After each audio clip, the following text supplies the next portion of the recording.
प्रिय विद्यार्थियों, मैं डॉक्टर उर्मिला शर्मा, सह आचार्य MSJ कॉलेज भरतपुर। मैं आज आपको सूरदास कृत सूर सारावली कृति के 2 पदों की व्याख्या कराने जा रही हूँ। इनमें पहला पद इस प्रकार है।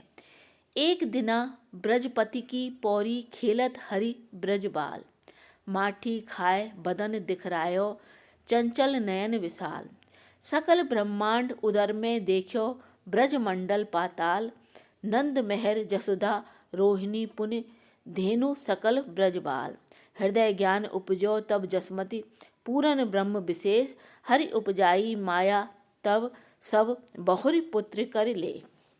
यह काव्यांश कृष्ण भक्त कवियों में सर्वश्रेष्ठ कवि सूरदास की कृति सूर सारावली से अवतरित है। इस पद्यांश में कृष्ण के मिट्टी खाने वाले प्रसंग को बड़ी मनोहरता से प्रस्तुत किया गया है। सूरदास तो वात्सल्य रस के जनक हैं। उन्होंने कृष्ण के बालकाल की एक एक लीला को बड़े सुंदर ढंग से प्रस्तुत किया है।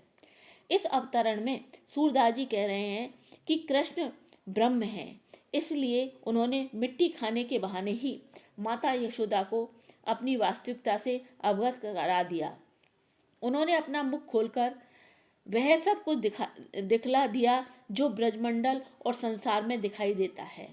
परिणाम स्वरूप यशोदा ने भी नंद बाबा, यशोदा, रोहिणी, समस्त गायों और ब्रज के ग्वाल वालों को भी कृष्ण के मुख के माध्यम से देख लिया। अंतिम पंक्तियों में कवि बताना चाहते हैं कि जैसे ही यशोदा ने यह सब दृश्य देखा, वैसे ही उनके ज्ञान के नेत्र खुल गए। उन्होंने मान लिया कि वास्तव में यह कृष्ण कोई सामान्य बालक नहीं है, यह तो पूर्ण परमेश्वर है। कृष्ण समझ गए कि उनकी माता यशोदा ने ज्ञान प्राप्त करके उनके पूर्ण परमेश्वर वाले स्वरूप को समझ लिया है। अतः उन्होंने बड़ी चतुराई से अपनी माया फैला दी, जिसके प्रभाव से माता यशोदा उस समस्त ज्ञान को भूल गईं। ज्ञान को लोप होते ही उन्हें कृष्ण पुनः अपने पुत्र के रूप में दिखाई देने लगे। अब इसके विशेष बिंदु में बताती हूँ। प्रस्तुत काव्यांश में हरि लीला का निरूपण वात्सल्य के द्वारा किया गया है। यह प्रसंग सरस होने के साथ साथ ज्ञान की प्रेरणा देने वाला है। अब मैं दूसरा पद्यांश बताती हूँ। एक दिना दधि मथन करत ही मेहर घोष की रानी, हरि मांग्यो माखन नहीं दीनो तब मन में रिस ठानी, फोरे भाण दही आंगन में फेर परेव अति भारी, दौरी पकड़ देत नहीं मोहन अति आतुर महतारे। इस पद्यांश में सूरदास जी ने माखन की लीला का वर्णन प्रस्तुत किया है। सूरदास जी इस पद्यावतरण में वर्णन करते हैं कि एक दिन नंद बाबा की पत्नी दही बिलो रही थी।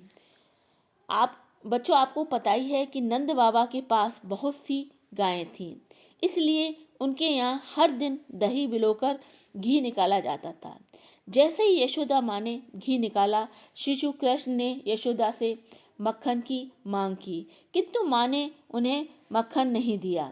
जब माँ से मक्खन नहीं मिला, तब कृष्ण अत्यंत क्रोधित हुए और इसी क्रोध के कारण उन्होंने दही मथने के पात्र को ही फोड़ डाला, अर्थात नष्ट कर दिया। परिणाम स्वरूप सारा दही आंगन में फैल गया। क्रोध में आकर कृष्ण द्वारा किए गए इस कार्य के कारण माता यशोदा कृष्ण को पकड़ने के लिए दौड़ पड़ी। वास्तव में वे कृष्ण को पकड़कर उनके द्वारा किए गए शरारत की सजा देना चाहती थीं, किंतु कैसी स्थिति हो गई कि बहुत कोशिश करने पर भी कृष्ण माता यशोदा की पकड़ में नहीं आए। अनेक बार माता को यह लगता कि अब वो पकड़ में आ जाएंगे, किंतु वे नहीं आते। काफी देर की भागदौड़ से परेशान होकर माता यशोदा न केवल दुखी हो गईं, अपितु हार थक कर बैठ गईं। माता भले ही थक गई हों, किंतु कृष्ण दौड़ते दौड़ते नहीं थके। अब मैं इसके विशेष बिंदु बताती हूँ। हरि की लीलाएं विचित्र रही हैं, किंतु कुछ लीलाएं ऐसी हैं जो अपनी साधारणता में भी अनुपम है। ऐसी लीलाओं में माखन लीला भी है। देखने में तो यह साधारण घटना लगती है, किंतु ऐसी साधारण घटना के द्वारा ही सूरदास ने अपने प्रसंगों और वर्णनों को रोचकता प्रदान की है।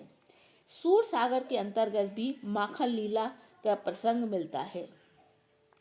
इस अंश में अनुप्रास और पुनरुक्ति प्रकाशन अलंकार का प्रयोग भी हुआ है। इस प्रकार से यह व्याख्यान यहीं समाप्त होता है।